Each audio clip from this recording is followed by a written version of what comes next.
할렐루야. 우리 좌우에 계신 분들에게 당신의 하나님은 살아계신 하나님이십니다 인사해 주세요.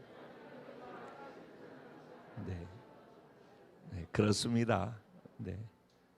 저와 여러분이 믿고 예배하는 하나님은 살아계신 하나님이신 줄로 믿습니다.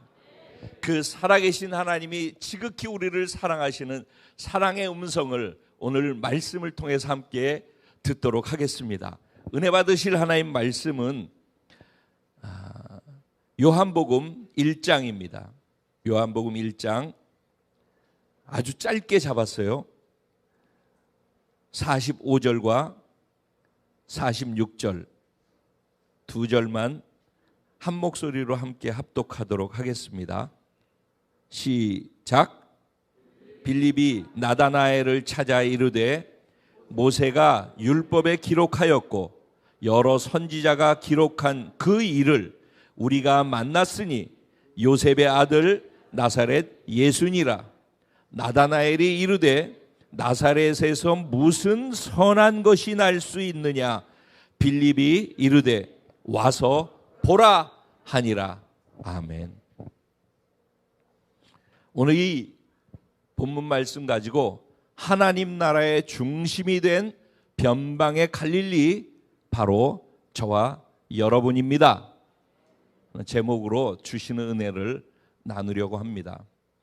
이스라엘 갔다 와서 이스라엘 생각하면서 우리가 거닐었던 그리고 우리가 배를 타고 다녔던 갈릴리 지역을 생각하면서 이 말씀 제목을 이렇게 정해 보았습니다. 이번 2023년 이스라엘 선교 여정 속에서 여러 가지 많은 은혜들이 있었고 또 간증을 통해서 들을 수 있었지만은 아주 중요한 것은 우리를 섬겨주셨던 선교사님들 그들로부터 우리에게 전해졌던 말씀 메시지가 굉장히 그 9박 11일 기간 동안에 큰 은혜가 되어졌었습니다. 특별히 말씀에서 중요한 주제로 우리에게 도전으로 전달되어졌던 것은 킹덤이라는 단어였습니다. 즉 다른 말로 왕국이죠. 왕국. 잘못하면 여호와의 증기 왕국회관 이렇게 생각할 수 있을 터인데 그러니까 좋은 건 그 이단들이나 사단들이 다 뺏어갔어요. 그래서 우리들이 그 단어를 들으면은 엘러지 반응을 일으키도록 그렇게 사단이 만들어놨지만은 사실은 뭐 구원파의 구원 거듭남을 확인하는 거 사실 굉장히 중요한 얘기입니다. 그 귀신론 베레아에서 얘기하고 있는 이단이라고 하는 그 안에서 얘기하는 영적으로 우리를 도전하고 죽이고 멸망시키려고 하고 있는 사단과 귀신들에 대한 영적 이해는 굉장히 중요한 것입니다. 그리고 정말 마지막 때라고 하는 것은 너무너무 그 인식을 가지고 사는 것은 중요한 것입니다. 그런데 마지막 때 종말을 얘기하면은 이단들이 이상하게 해놨기 때문에 거기에 대해서 엘러지가 있죠. 구원과 거듭남에 대한 이야기를 하면 거기에 대해서 엘러지가 또 있죠. 그러니까 좋은 것들은 정말 그리스도 안에서 중요하게 다뤄져야 될 핵심 주제들은 사단이 다 잘못된 이단들이 빗두로 틀어가지고선 잘못 만들어 놓은 것 속에서 우리들이 정상적으로 그 소중히 여기고 가야 될 영역들을 다 이렇게 틀어놓았다는 것입니다.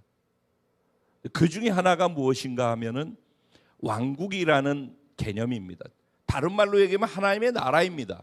그런데 나라라는 단어와 왕국이라는 단어가 혼용되어서 쓰여지기 때문에 하나님의 왕국이라는 개념과 하나님의 나라라는 개념과가 차이가 동일한 것 같지만 다르다는 것입니다. 나라라고 하는 것은 나라를 구성하는 것 속에는요 민주주의, 공산주의, 사회주의라고 하는 것들이 존재합니다. 그래서 각자가 생각하고 있는 각자의 의사에 의해서 나라가 이렇게 한다라고 할 때도 민주주의다라고 하면은 나라가 각자의 의견들을, 그래서 국민이 대통령을 뽑고 국민의 의견이 수렴되어지고 그렇게 되어지지 않으면 건강하지 않은 나라로 이해되어져 있습니다. 그게 맞는 것이에요. 그런데 그게 나라라는 것입니다. 그러니까 우리는 나라라고 하는 개념을 그렇게 이해하고 있기 때문에 하나님의 나라라고 하는 것도 신앙생활도 그런 개념 안에서 이해하고 접근을 한다는 것입니다.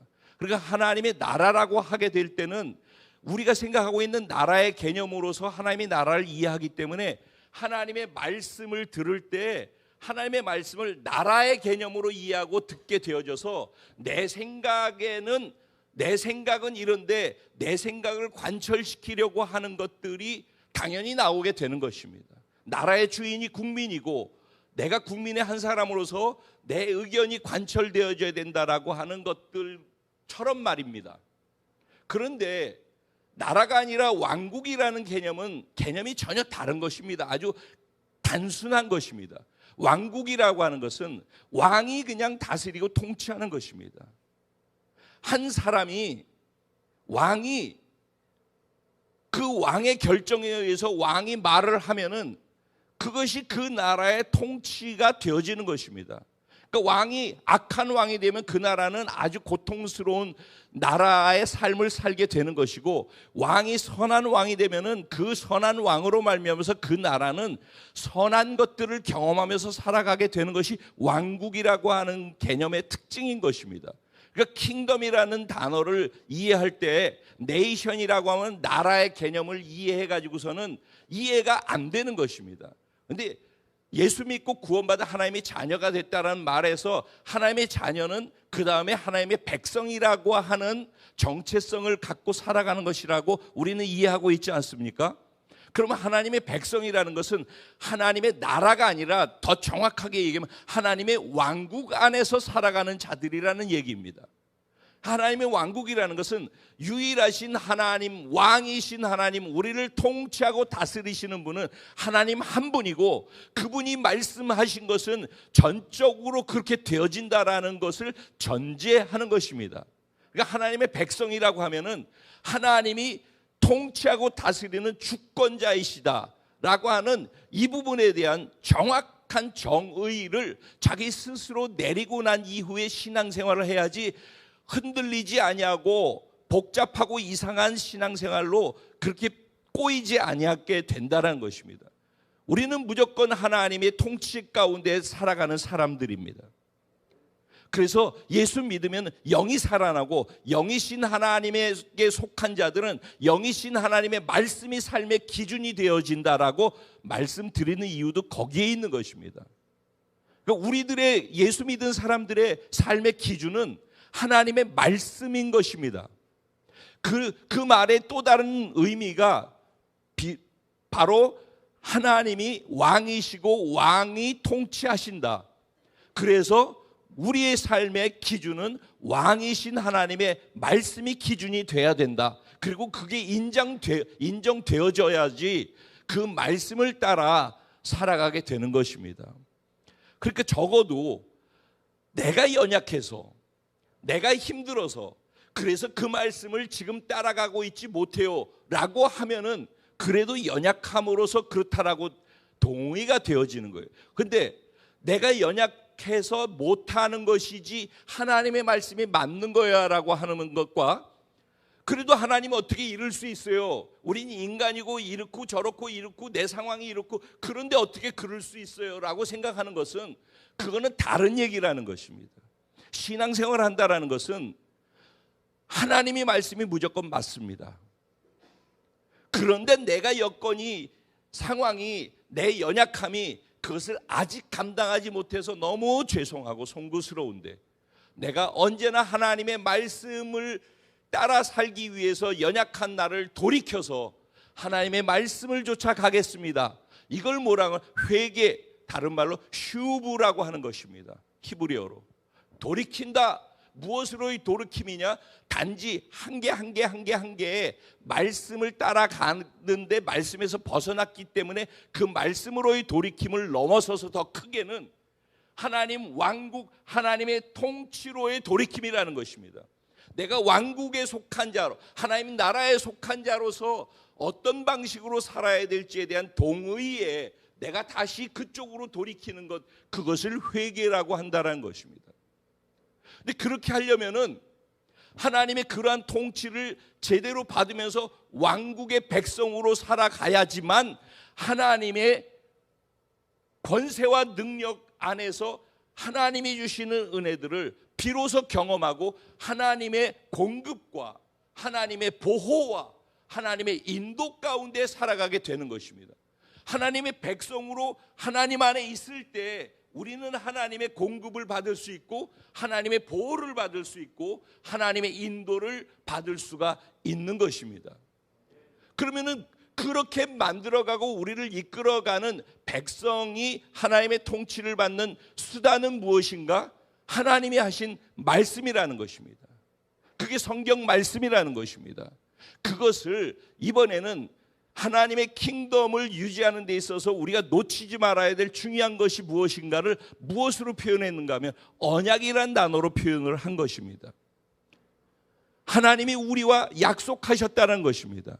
하나님이 하신 모든 말씀은 약속이라는 것입니다. 하나님이 우리에게 내가 이렇게 한다, 너희가 이렇게 하면 내가 이렇게 한다 라고 선언해 놓은 모든 것이 이 성경 말씀이고 언약으로 체결되어져 있다. 즉 약속이라는 단어와 언약이라는 것과의 차이는, 약속은 인간 편에서 이해하고 있는 거라면 언약이라는 것은 하나님 편에서 이해하고 있는 것이라는 것입니다. 그러니까 언약은 불변하는 겁니다. 인간의 약속은 우리 인간들이 서로 연약하기 때문에 깨어질 수도 있고 못 지킬 수도 있지만은 하나님 편에서의 언약은 일방적으로 하나님이 선언하는 것이고 그거는 반드시 지켜지는 것이라는 것입니다. 성경에 나와 있는 모든 하나님의 말씀은, 언약은 반드시 지켜졌고 지켜지고 있고 앞으로 지켜질 것이라는 것입니다. 이스라엘에 가서 왜 사람들이 은혜를 받고 변화가 되어지느냐, 왜 여러분들도 이스라엘에 가보라고 이야기를 하게 되느냐 하면은 이스라엘이라는 땅이 자체가 성경에서 얘기하고 있는 것을 공부하는 것처럼 우리가 설교를 듣는데 그 현장에 가면은 여기에서 성경에서 얘기하고 있는 그 내용의 그 자리, 그 현장에 거기 내가 서 있는 것입니다. 그래서 그 자리에서 과거에 수천 년 전에 성경에서 이런 얘기들이 있었는데 그 스토리의 현장에 내가 지금 발을 딛고 있고 지금 이 흙덩어리들이 바로 그 당시에 있었던 것들이 쌓여져 있다라는 것입니다. 그리고 이론으로 되어졌었던 것, 수천 년 전에 얘기했던 것이 현장에 가보면은 그 결과가 지금 어떻게 되어져 있는지 그 결과를 보는 것입니다. 그래서 선교사님이 계속해서 강조했던 것, 제가 또 강조하고 있는 것, 말씀은 우리가 듣기 위해서 있는 게 아니라 우리가 살기 위해서 있는 거라고 계속 말씀드리지 않습니까? 그런 것처럼 영적인 것이 곧 실제입니다 라고 얘기하는 내용을 계속 들었을 것입니다. 영적인 것은 곧 실제입니다. 즉 하나님의 말씀은 영이신 하나님의 말씀이고 하나님의 말씀은, 성경은 영이신 하나님의 말씀입니다. 그러니까 영이신 하나님의 말씀은 영적인 것이고 이것은 곧 실제라는 것입니다. 실제. 성경에 나와 있는 이 글자들은 다 실제예요. 실제. 그리고 그것이 실제인 것을 우리는 그 현장에서 다 보게 되는 것입니다. 아, 정말 성경에 써있던 이것이 실제 그렇게 돼서 이렇게 됐네. 이게 현장에 가보면 이게 다 실제인 거예요. 그러니까 피부로 다 그걸 느끼고 인정하게 되는 거예요. 아, 그러니까 과거에 그렇다라고 한 것이 여기 그렇게 되어졌고 또 지금 그렇게 되어질 거라고 하는 말씀들 가운데 우리가 있지 않습니까? 그러니까 이 말씀대로 또 되어질 거라는 것, 실제가 될 것이라는 것을 그냥 믿을 수 있게 되어지는 것입니다. 그런데 그 가운데서 매일 하루에도 2번 이상씩 예배가 드려지잖아요. 그러니까 예배를 드려서 하나님과의 관계의 깊이로 들어가죠. 현장에서 말씀이 실제가 되어진 것을 보죠. 그러니까 이게 그냥 여기에서 설교 듣는 것으로 느껴지는 것과 다르게 실제를 보고 경험하게 되어지니까, 그러니까 내 신앙에 있어서 정말 어떻게 신앙생활을 하는 것이 맞는 것인가, 지금까지 내가 했던 신앙생활대로 하면 안 되겠구나, 정말 하나님의 말씀이 실제인데 그냥 대충 이렇게 하고 교회 다니는 것 같고서 해결될 일이 아니구나라는 강력한 도전을 받게 되는 것입니다. 그럼 어떻게 살아야 되지? 이게 실제인데 어떻게 이 실제인 말씀을 내가 들을 때 그냥 설교로 듣지 않고 이거를 실제 내 삶 속에 실현시키려면 어떻게 해야 되지?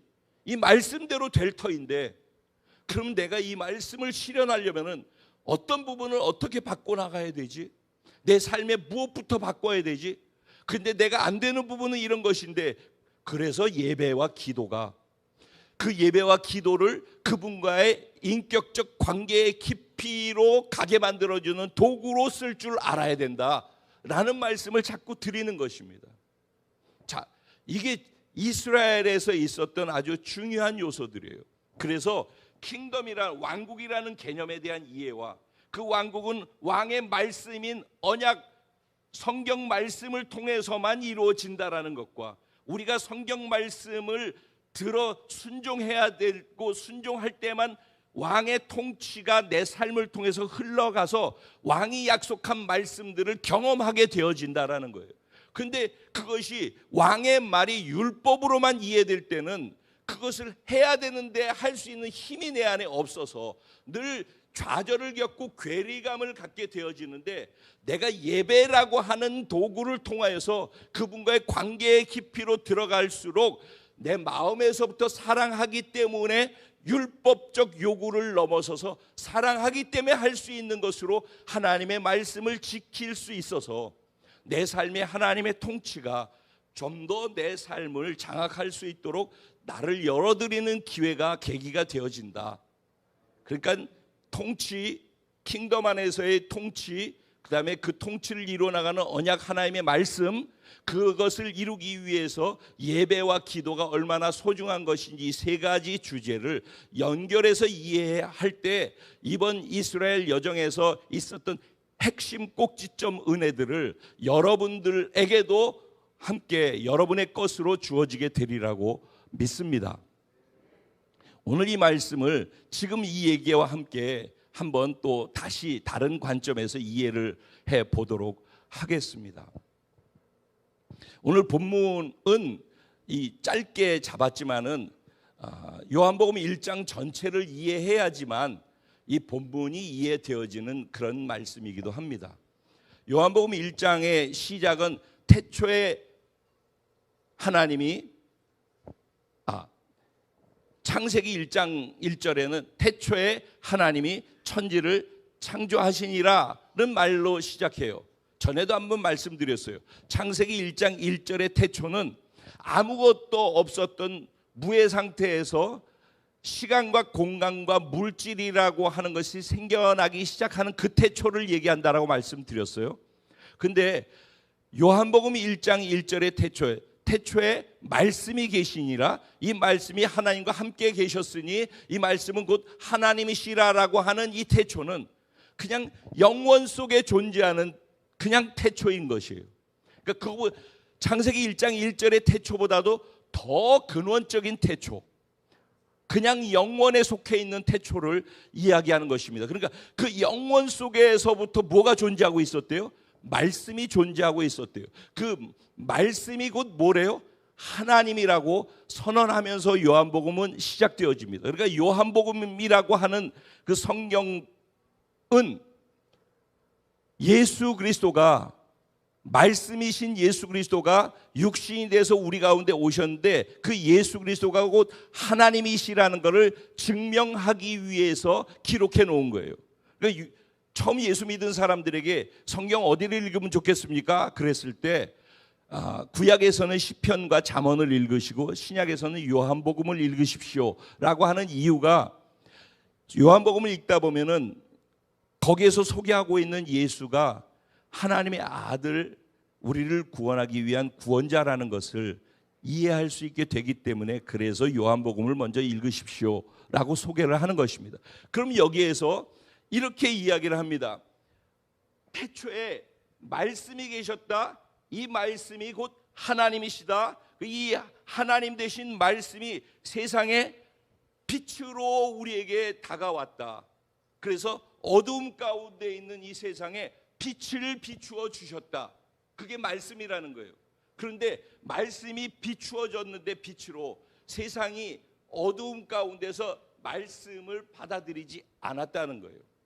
그래서 사실은 이 말씀이 빛이 생명이라고 이야기를 하는 거예요. 말씀 되신 하나님 예수 그리스도가 빛이 되시고 우리에게 생명이 되시고 생명과 빛으로 우리에게 생명을 주고 빛으로 비추어졌는데 어두움 가운데 있는 우리가 그 빛 대신 생명을 받아들이지 않았다는 거예요. 잘 모르기 때문에. 그래서 빛 대신 생명 대신 예수님이 말씀이 육신이 돼서 우리 가운데 오셨다라는 거예요. 왜? 모르니까. 생명을 주기 위해서, 말씀을 이해하게 하기 위해서, 영이신 말씀, 보이지 않는 말씀을 보여주기 위해서 말씀이 육신이 돼서 우리 가운데 거하셨다라는 거예요. 그게 예수님이라는 것을 이야기를 하고 있는 게 1절부터 18절까지의 내용인 것입니다. 그럼 이제 19절에는 세례 요한의 이야기가 시작되어지는데, 여기서 세례 요한의 이야기가 시작되는 데 있어서 중요한 부분은 뭐냐면은 세례 요한은 예수님이 그런 분이라는 것을 알고 있다라는 걸 전제하는 거예요. 그래, 오늘 중요한 것은 여러분도 저도 여러분이 알고 믿고 있는 예수, 나 하나님을 믿고 예수 믿고 구원받았어라고 한다면은 내가 믿고 있는 예수가 태초부터 영원전부터 있었던 하나님의 말씀이고 그 안에 생명이 있고 그래서 우리에게 빛이 되어주셨다라는 사실을 진짜 알고 믿을 수 있느냐는 것이에요. 세례요한은 그걸 알고 믿었다라는 거예요. 즉 예수님이 나의 구원자시라는 것, 나에게 생명을 주실 수 있는 분이라는 것을 세례요한은 뚜렷하게 알고 있었고 믿고 있었다라는 것이 가장 중요한 거예요. 그래서 그걸 알고 믿고 있기 때문에 세례요한의 말과 행동에는 일반적으로 다른 사람들이 하는 것과 달랐어요. 그래서 그가 다른 행동과 다른 말을 하면서 살아가는데 그가 하는 행동과 말을 따르는 사람들이 생겼어요. 세례 요한의 제자라고 얘기를 하는 겁니다. 세례 요한이 예수가 생명이고 빛이고 구원자라는 것, 메시아라는 걸 정확하게 알고 믿었기 때문에 그것을 드러내면서 살았는데 그것이 드러나는 것을 보고 들으면서 있었던 사람들이 세례 요한의 제자가 되기로 결정을 한 거예요. 그래서 세례 요한을 따랐어요. 많은 사람들이 세례 요한을 따랐어요. 그리고 세례 요한을 따르겠다라고 하면은 그러면 세례 요한이 요단강에서 세례를 줬단 말이에요. 그랬더니 그 소문이 예루살렘에 있는 유대인들 제사장들에게 들려졌어요. 바리새인들에게. 그러니까 예루살렘이라고 하면은 무엇인가 그 당시 정치, 경제, 문화 모든 영역의 중심지죠. 모든 것의 중심이에요. 그러니까 그 당시 사람들은 예루살렘이면은 전부인 거예요. 예루살렘에서 왔다 그러면 우와, 우리 서울서 왔다 그러면 순천 사람들이 와, 서울서 왔어요? 우리가 순천에 있는데 서울 가면은 어디서 왔어요? 순천서. 그래요, 순천서 왔어요? 이런 느낌 있잖아요. 그런 것처럼 예루살렘 그러면 예루살렘에 나름대로의 프라이드가 있고 자기네들이 중심에 있다라는 것으로 스스로 그냥 그렇게 생각하고 사는 거예요. 그 실제 상황도 그러했어요. 예루살렘은 남유다와 북이스라엘로 나뉘었을 때 두 개의 지파만 남유다에 속해 있었고 나머지 10지파가 다 북이스라엘에 속했어요. 그리고 남유다는 그래도 선한 왕이 있었고 그렇지만 북이스라엘은 여로보암으로부터 시작해서 계속해서 악한 왕들만 있었어요. 그러면 예루살렘은 남유다에 속했어요. 그래서 선한 왕들이 있었고 거기 무엇이 있어요? 가장 중요한 것은 성전이 있고 예배 처소가 있단 말이죠. 그러니까 모든 것의 중심이에요, 예루살렘은. 그러면 저 북이스라엘 쪽에 있는 갈릴리 지역은 뭐예요? 변방이죠.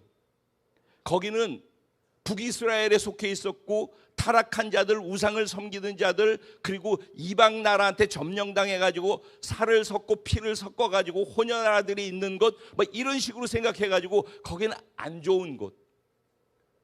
그냥 일반적으로 선입견이 아예 그렇게 자리가 잡혀 있는 것이 편견, 선입견, 고정관념이라고 표현할 수 있어요. 그래서 거기 살고 있는 유대인들은 그 당시에 다 이런 생각을 가지고 있는 거예요. 예루살렘 중심의 생각 구조를 가지고 있단 말이죠.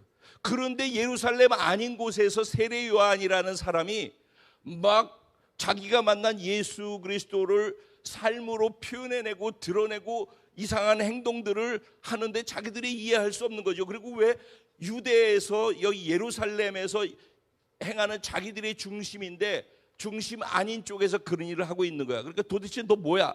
그래서 사람들을 파송을 한 거예요. 세례 요한이 있는 곳에 사람들을 보냈어요. 그래서 물어보라고 그랬어요.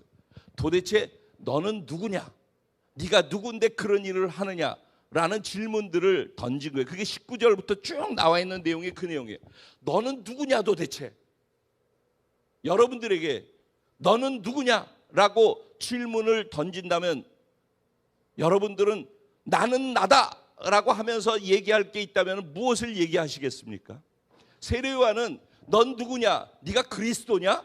성경 구약 성경에서 예언되어 있던 메시아 구원자 네가 그거냐? 그렇지 않고서 어떻게 그런 행동들을 감히 할 수 있어?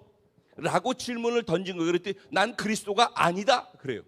그럼 너는 엘리야냐? 엘리야 같은 존재냐? 나는 엘리야도 아니다. 그럼 너는 선지자냐? 난 선지자도 아니다. 그럼 넌 도대체 누구냐? 라고 질문을 한 거예요. 그랬더니 세례 요한이 분명하게 자기를 알고 있는 자기 정체성을 표현하는 거예요. 나는 광야에서 외치는 자의 소리다. 앞으로 나의 주인이 오실 건데 그 주인이 오실 길을 곧게 만들기 위해서 주인을 증거하는 광야에 외치는 자의 소리에 불과하다 라고 자기가 누구인지를 이야기를 한 거예요. 그러면 어떻게 그런 존재밖에 안 된다라고 얘기하면서 너는 사람들한테 네가 마치 그리스도인 것처럼 구원자인 것처럼 세례를 주고 그렇게 하면서 사느냐라고 질문을 또 던지니까 세례 요한이 나는 내 뒤에 오실 그분을 예비하기 위해서 물로 세례를 주는 거야. 그분이 어떤 분인지를 알려주기 위해서 물로 세례를 주는데 그분은 나중에 오시면은 성령으로 불로 너희들한테 세례를 줄 거야. 그거를 샘플로 이해시키기 위해서 내가 먼저 물로 세례를 주는 거야 라고 자기를 설명하는데 자기의 정체성을 항상 세례 요한은 어디다 걸고 있습니까? 지금 예수님한테 걸고 있는 거예요. 자기 존재하는 이유도, 자기가 행동하는 이유도, 자기가 이렇게 사는 이유도, 자기가 외치는 이유도, 자기가 하고 있는 모든 것은 다 무엇 때문이다? 나는 예수님 때문에 이렇게 하고 예수를 드러내기 위해 이렇게 하고 예수가 오실 길을 준비하기 위해서 나는 이렇게 하고 있는 거야 라고 답을 그렇게 해요. 여러분은 만약에 누가 넌 누구냐라고 던질 때 여러분 뭐라고 답을 하시겠습니까? 나는 순천 순복음교회 담임 목사, 월드비전 커뮤니티의 대표 이렇게 얘기를 할까요? 만약에 그러면은 내가 여기 담임이 안 되고 대표 자리를 내려놓으면 그때는 뭐라고 나를 소개를 하게 될까요? 예수 안에서 나를 나로 인식하지 않는 한에는 이 땅에 있는 것들은 잠시 있다 다 없어져요. 대표라고 하는 단어도 그걸로 내 정체성을 갖고 있으면은 그걸로 있을 때는 대표로서 막 이렇게 하고 있죠. 그런데 만약에 그 대표 자리를 물러나게 되면 이렇게 하고 있을 거예요?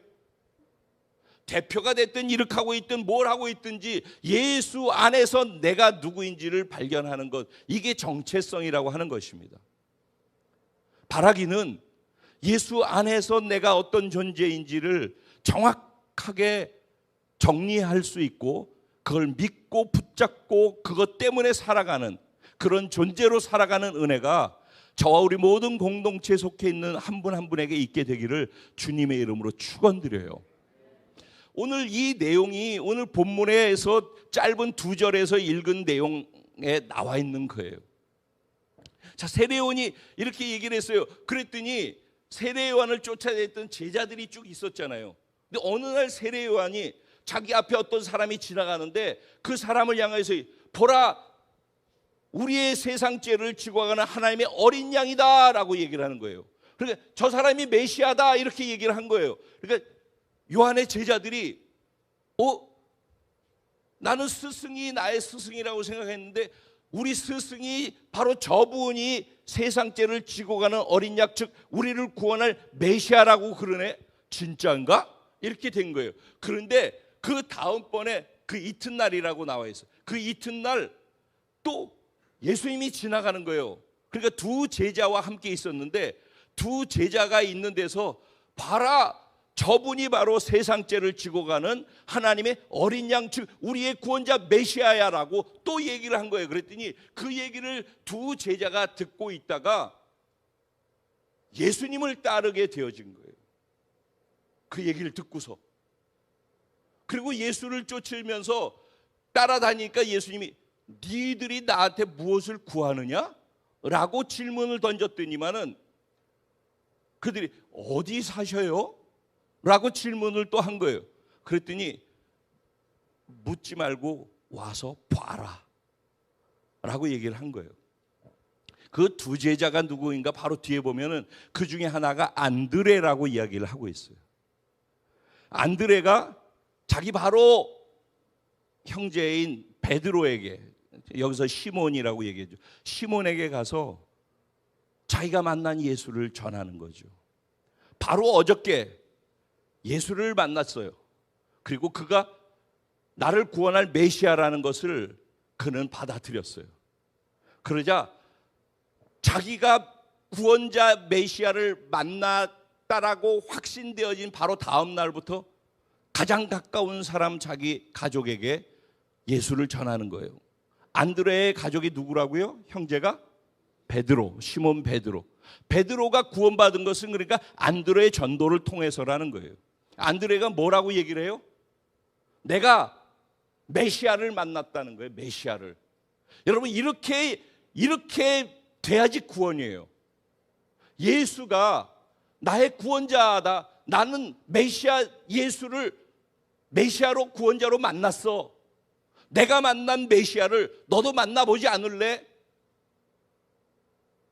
이게 예수를 만난 거예요. 자, 그래서 어쨌든 이 얘기를 하려는 건 아니고 안드레가 그렇게 했어요. 그리고 난 다음에 바로 그 다음 날 또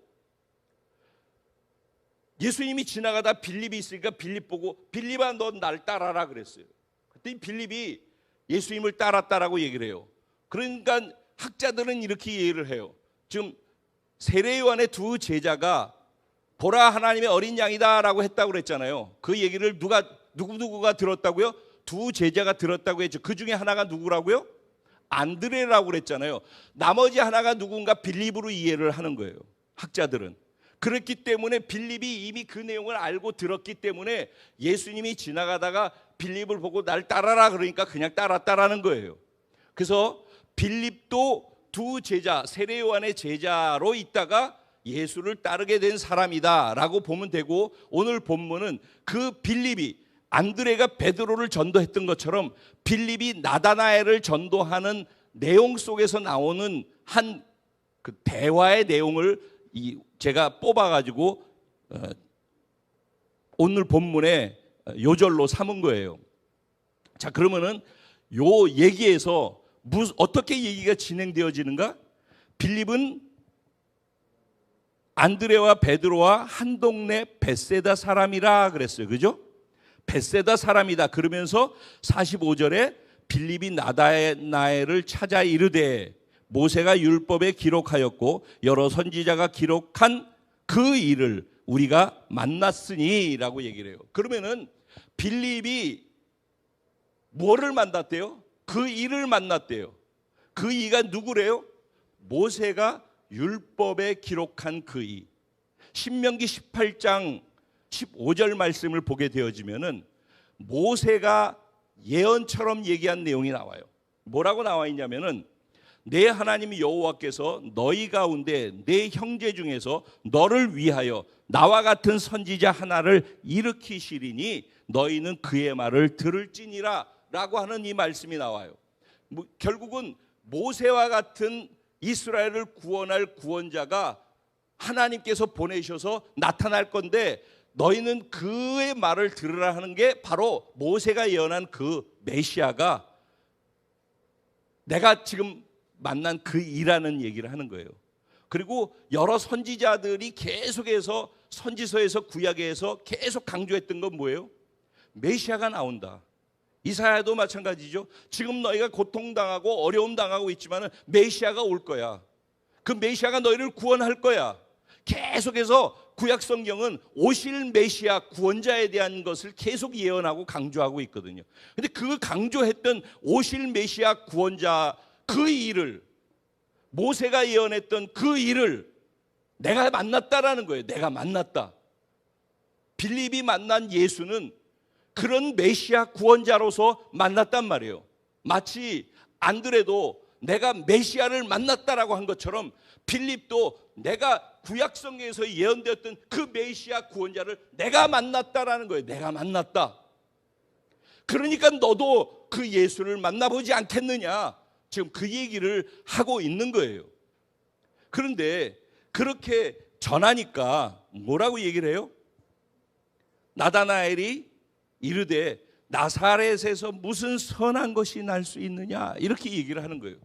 이 얘기는 무슨 얘기냐 하면은 앞에 부분에 안드레, 베드로, 빌립 이 세 사람은 한 동네 사람이라고 그랬어요. 어디?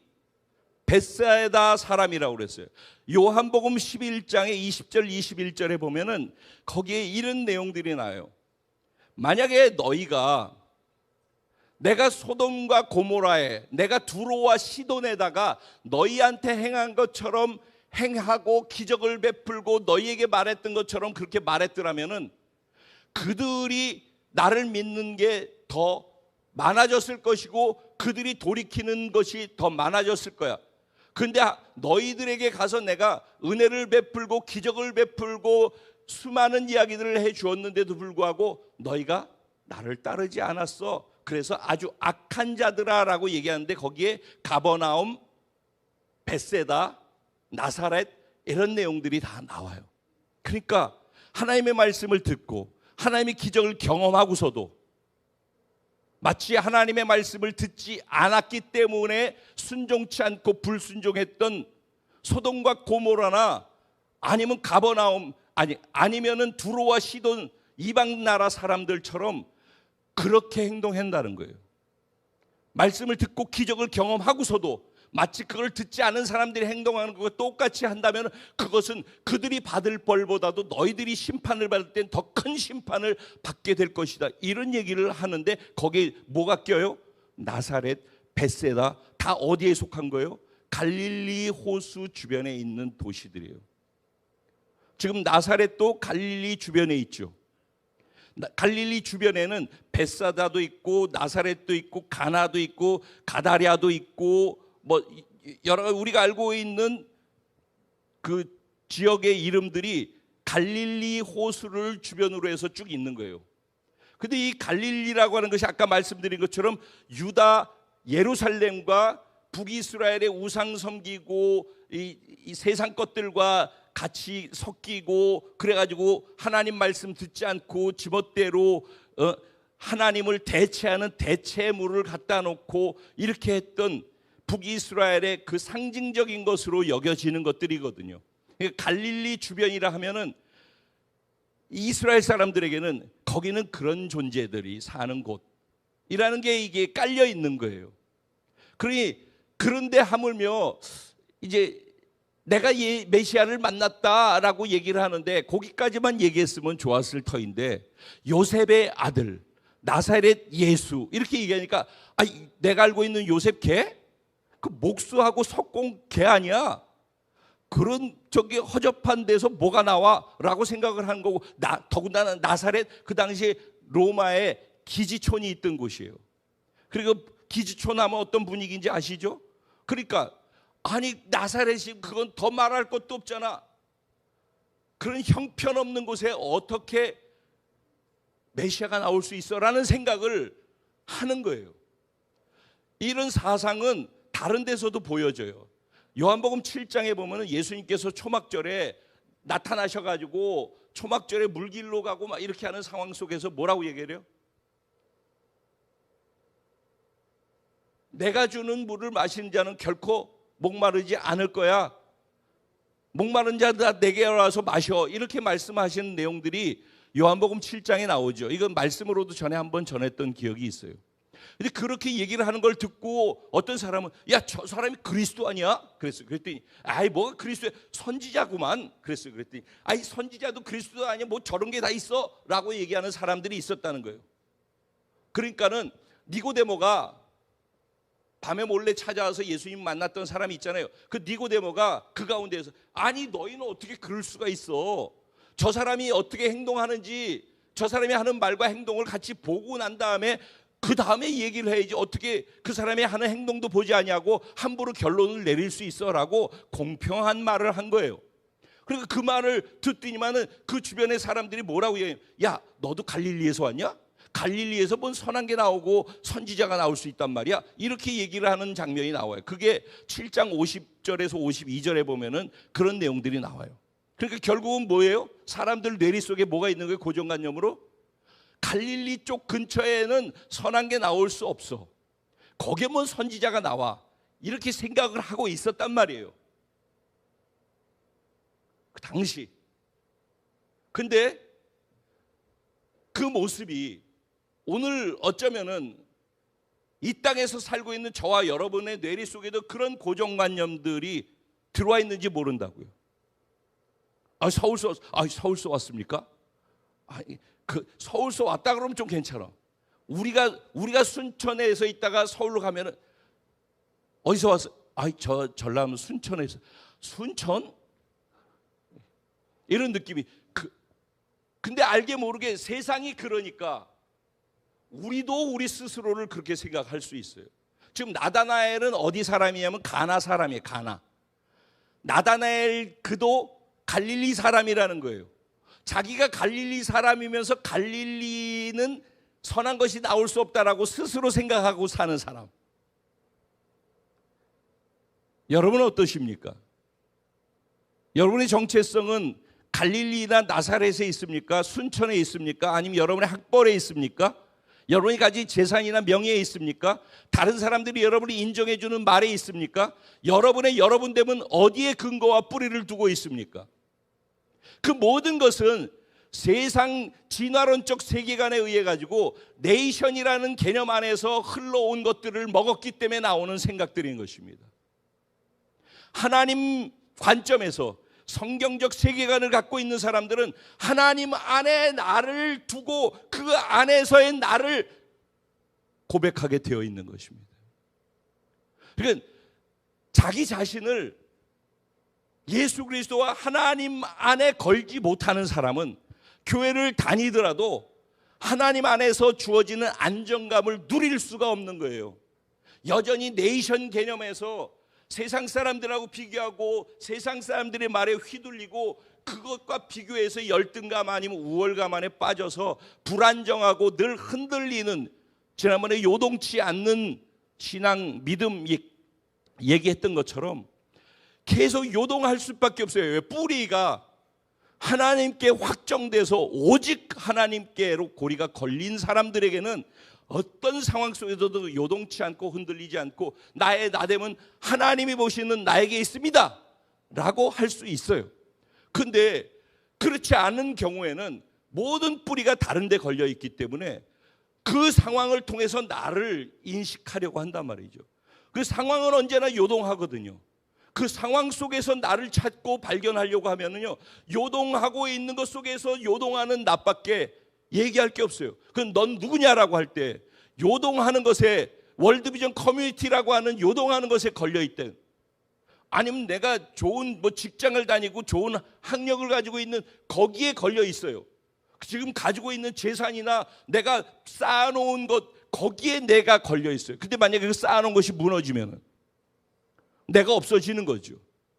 그게 다 요동하는 이유라는 것입니다. 요동치 않는 것은 뭐예요? 불변하는 하나님의 말씀, 영원토록 변치 않는 하나님께 고리가 걸린 사람들만 어떤 상황 속에서도 내 환경이 다 무너지고 내가 죽기 직전의 상태에 있을지라도 그런 나와 함께 하시는 불변하신 하나님의 생명이 내게 있는 한 나는 흔들리지 않고 요동치 않는다. 언제나 그러니까 예수 말씀 하나님 안에서 자신을 발견할 수 있는 사람이 흔들리지 않는 신앙생활을 하는 거예요. 누구와도 견주어도 두려울 것도 없고 비교하더라도 당당할 수 있고, 그러면서도 이것이 나에게 근거된 게 아니기 때문에 교만할 수가 없고 항상 겸손하게 그런 삶을 살아갈 수가 있는 거예요. 나사렛에서 무슨 선한 것이 나올 수가 있느냐? 근데 예수님께서는 갈릴리에서 그분의 공생애의 90%를 거기에서 다 쓰셨어요. 거기에 뭔 선한 게 나올 수 있는, 선한 게 없기 때문에 예수님은 그곳에 가서 사신 거예요. 선한 게 없고 가난하고 소외되고 어렵고 힘들고 추하고 죄짓고 사람들한테 다 손가락 당하고 소외된 자들에게 예수가 필요하기 때문에, 그래서 예수님은 사역의 90%를 시간을 갈릴리에서 보냈어요. 오늘 우리가 정말 예수를 필요로 하는 사람인지를 확인해야 됩니다. 내가 무엇을 가지고 있다고 생각하는 한에는, 이 세상에 요동하는 것들에 고리가 걸려서 그것이 내가 소유하고 있는 것이기 때문에 안정감을 주고 있는 한에는, 그리고 그것을 안정감을 주는 요소로 생각하고 그것을 쫓아 살아가고 있는 한에는 죽을 때까지 내 삶의 안정감은 경험할 수 없을 거예요. 하지만 내가 그렇게 연약하고 나는 원래 안정감이 없는 존재고 내가 무엇을 하더라도 어떤 것도 내 안에서 답을 줄 수 없는 그런 존재라는 것을 분명히 아는 사람일수록 예수를 필요로 하는 거죠. 예수 없으면 나는 안 된다라고 고백하는 사람이 되는 거죠. 그래서 예수님 앞에 겸손하게 나와서 무릎을 꿇고 당신 아니면 난 살 수 없는 존재입니다. 내 삶을 당신께 드리니 당신이 나를 다 장악해 주십시오. 나의 나됨은 당신 안에서만 의미를 찾겠습니다. 그런 사람들은 그분밖에 답이 없기 때문에, 그분 말고는 할 수 있는 게 없기 때문에 그분이 하는 말씀을 따르게 돼 있는 거예요. 그런 사람들이 하나님의 통치를 받기 시작하는 거예요. 이 세상에서 사람들은 예루살렘이 소중하다고 하죠. 사람들은 나사렛에 뭔 선한 게, 갈릴리에 뭔 선한 게 나오느냐 하죠. 그런데 이 인류 역사를 보십시오.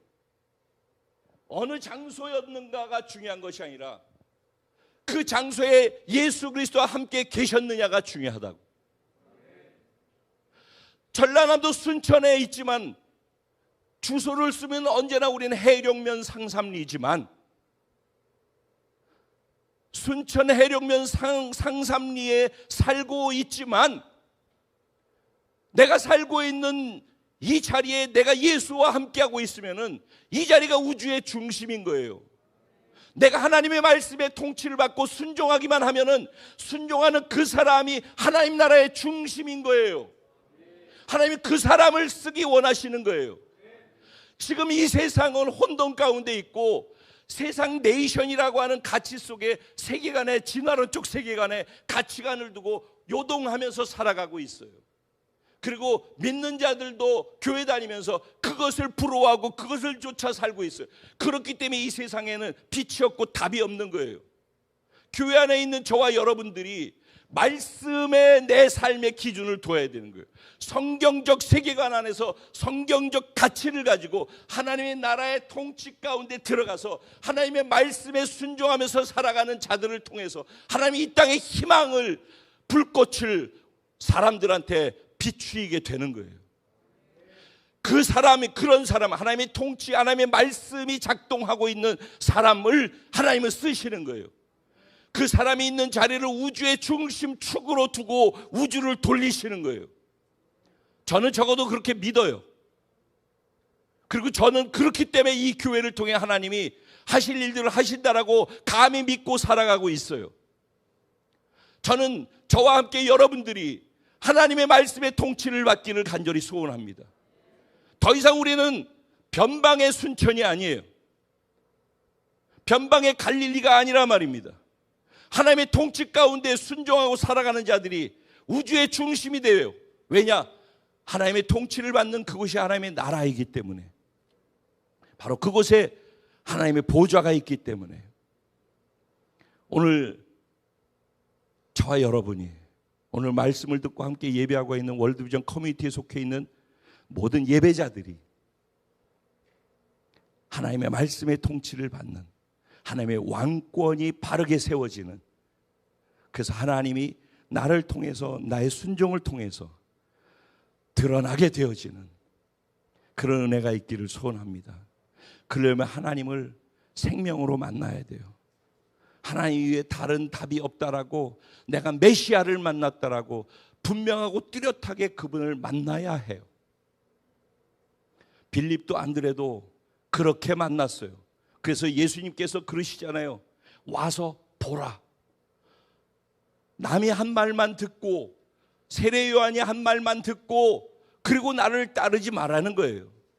네 스스로, 네 눈으로 직접 나를 만나고 보고 경험하라는 거예요. 그래서 누구의 하나님, 누가 소개해 주는 예수가 아니라 나의 예수가 돼야 되는 거예요. 내가 만난 예수, 내가 만난 구원자, 내가 만난 나의 왕이 되어줘야지, 그때 비로소 그분이 메시아가 되고 구원자가 되고 나의 삶의 주인이 되어서 내가 우주의 중심, 하나님의 중심이 되어서 살아가게 되는 거예요. 그런 은혜가 정말 간절히 저와 여러분들 가운데 넘치게 임하게 되기를 주님의 이름으로 축원드립니다. 오늘 말씀 생각하면서 같이 기도하죠.